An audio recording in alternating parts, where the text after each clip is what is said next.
discussed about reflection at plane surfaces and the loss of reflection. Today we are going to discuss about reflection of light at curved surfaces. Curved surfaces here means concave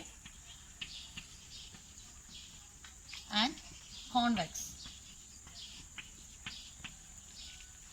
So let's see how concave and convex surface look like.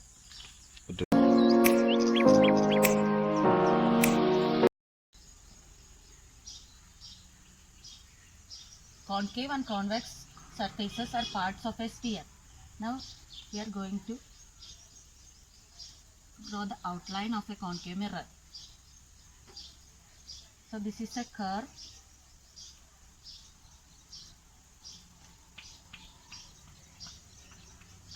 This is the non-reflecting surface and this is the reflecting surface.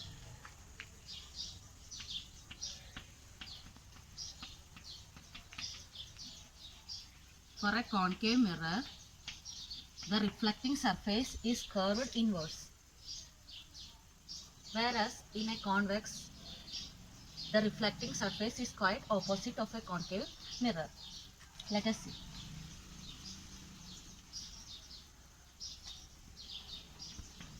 This is the non-reflecting surface.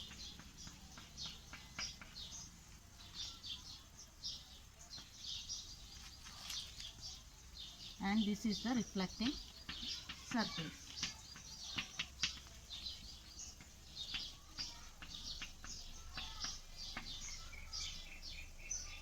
So, for a convex mirror, the reflecting surface is bulged outwards.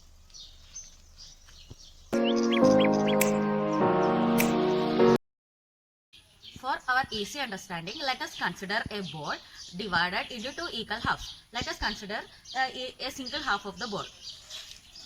So, the bulged out portion represents a convex surface, whereas the curved in portion represents a concave surface.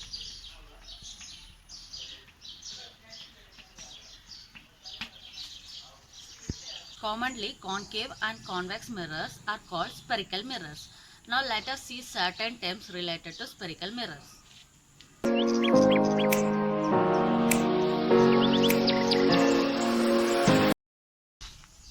Let us consider a concave mirror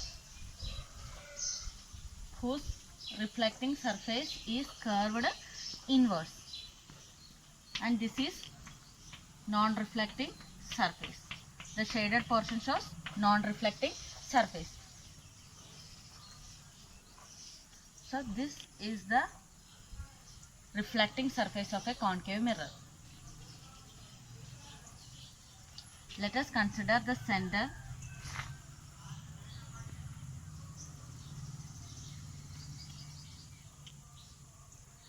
Mark it as point P. P represents pole of the mirror. Pole. Consider a line passing through point P.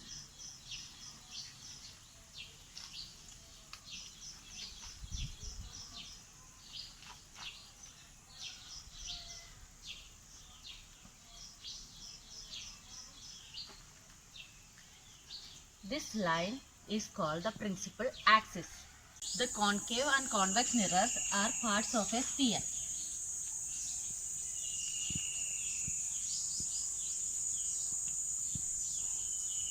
So each sphere will have a center.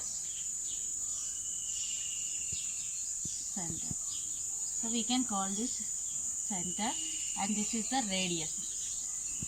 So here also we can consider the center of this convex portion as C, center of curvature. C is equal to center of curvature.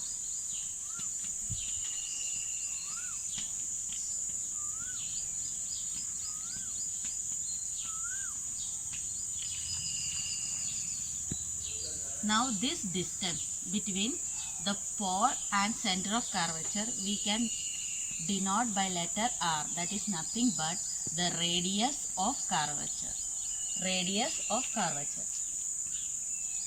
Radius of the sphere. Radius of curvature.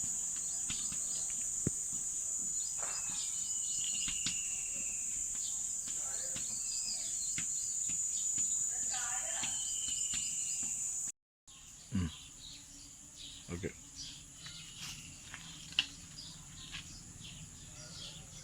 Let us consider this line PC, pole and center of curvature. Let us mark a point at the center of this line PC. Let it be F, point F. We can call this point as focus or focal point. Now, the distance from P to F, PF, the length PF we can denote by small letter F. This length we can call as focal length. The distance from pole to focus we can call the length as focal length. So F, capital F, denotes focus, or also we can call it focal point. And the lowercase letter f denotes the focal length.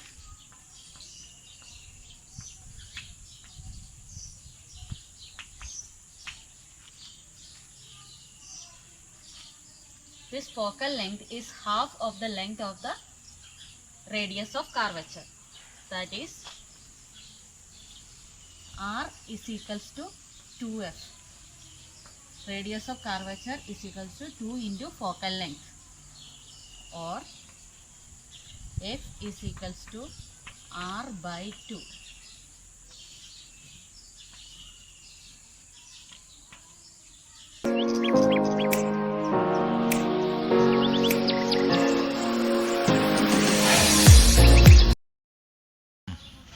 Now, let us see object distance and image distance. Consider an object such as a candle placed on the principal axis. We can denote it by letter O. O is the object. Now, the distance from the pole towards the object. We can denote it by letter U, lowercase letter u. So this length is the distance from the pole towards the object. This distance we can call as object distance. So u denotes object distance.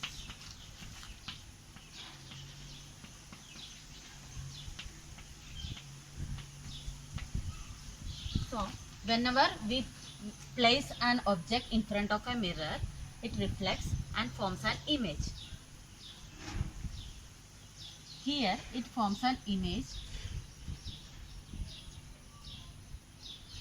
that is an inverted image.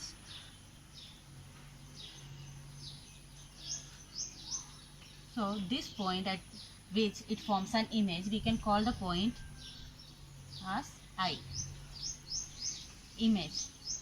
So for an object, the mirror forms an image at point I. Now this distance from the pole towards the image, this distance we can denote by letter V.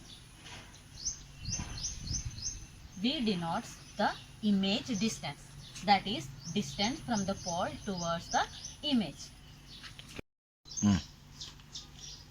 V is the image distance.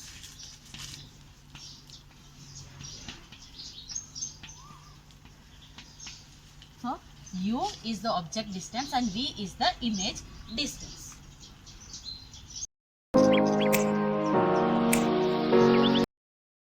So in today's class we have learned about spherical mirrors, that are concave and convex mirrors, and also certain terms related to spherical mirrors. Hope you understood this class. In case of any doubt, don't hesitate to contact us. Our email ID is provided in the description below. You can also comment us. See you in the next class. Thank you.